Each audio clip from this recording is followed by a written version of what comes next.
হুগলির চুঁচুড়ার ছবি এখানে আপনাদের সামনে রাখবো। হাতরাসে যে ভয়ঙ্কর মর্মান্তিক ঘটনা ঘটেছে তার প্রতিবাদে মিছিল বের করা হয় তৃণমূল কংগ্রেসের তরফে।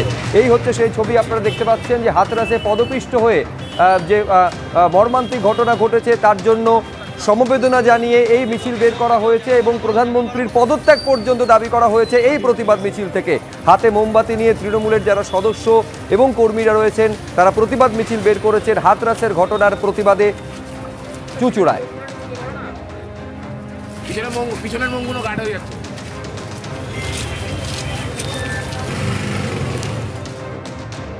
যে উত্তরপ্রদেশকে সবসময় ডাবল ইঞ্জিন সরকার বলে একেবারে প্রচার করে থাকে বিজেপি, সেই উত্তরপ্রদেশে এত বড় বিপর্যয় কেন ঘটলো, কেন আটকানো গেল না শয়ে শয়ে মানুষের মৃত্যু মিছিল? এই প্রশ্ন তুলেছেন রাজ্যসভা তৃণমূলের সাংসদ সুখেন্দু শেখর রায়। এই যে এরা দাবি করে ডাবল ইঞ্জিন সরকার থাকলে নাকি দারুণ প্রশাসনিক কাজ ভালোভাবে হবে, আরো উন্নতি হবে। এই উত্তরপ্রদেশে তো আর কেন্দ্রে তো ওদের একই দলের সরকার বিজেপি।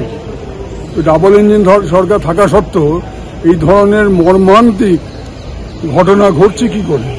স্থানীয় প্রশাসন কি করছিল?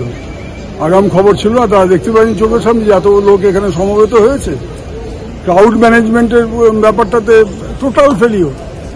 তো উত্তরপ্রদেশ সরকার সব ব্যাপারে বুক ফুলিয়ে অনেক কিছু বলতে, বুলডোজার সরকার, এখানে তারা কি ব্যবস্থা নেন?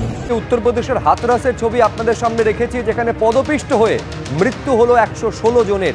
ধর্মীয় গুরুর সঙ্গে দেখা করার জন্য পুণ্যার্থীদের মধ্যে হুড়োহুড়ি পড়ে যায়। ধর্মীয় গুরুকে প্রণাম করার জন্য ঝাঁপিয়ে পড়েন 400 থেকে 500 জন পুণ্যার্থী। এই ধর্মীয় গুরুর বিরুদ্ধে এফআইআর রুজু করেছে উত্তরপ্রদেশ পুলিশ। হাতরাসের মুঘলগড়হি গ্রামে ধর্মীয় অনুষ্ঠানে সংকল্প চলাকালীন এই দুর্ঘটনা ঘটে। কিভাবে ঘটলো এই দুর্ঘটনা, কিভাবে প্রাণ চলে গেল শতাধিক মানুষের, তা খতিয়ে দেখতে উচ্চ পর্যায়ে তদন্ত কমিটি গঠনের নির্দেশ দেওয়া হয়েছে এবং 24 ঘন্টার মধ্যে রিপোর্ট তলব করেছেন উত্তরপ্রদেশের মুখ্যমন্ত্রী।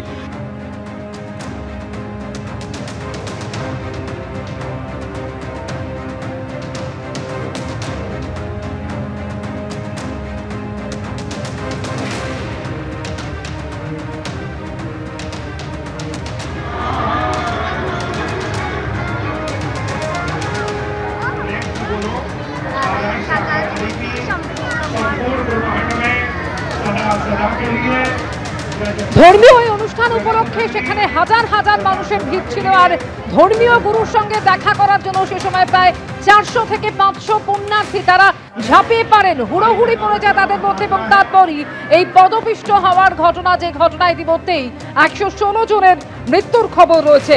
হাতরাসের মুঘলগড়হি গ্রাম, সেখানে ধর্মীয় অনুষ্ঠান সংকল্প চলছিল আর সেই অনুষ্ঠান চলাকালীনই এই দুর্ঘটনা। কিভাবে দুর্ঘটনা ঘটলো তা নিয়ে উচ্চ পর্যায়ে তদন্ত কমিটি গঠনের নির্দেশ দেওয়া হয়েছে। 24 ঘন্টার মধ্যে রিপোর্ট তলব করেছেন উত্তরপ্রদেশের মুখ্যমন্ত্রী যোগী আদিত্যনাথ। কেন্দ্রীয় স্বরাষ্ট্রমন্ত্রীর সঙ্গে উত্তরপ্রদেশের মুখ্যমন্ত্রীর কথাও হয়েছে। ভোলে বাবার সৎসঙ্গে এই দিন জমায়েত হয়েছিলেন প্রায় 50,000 পুণ্যার্থী আর সেখানেই ঘটে যায় এই মর্মান্তিক ঘটনা।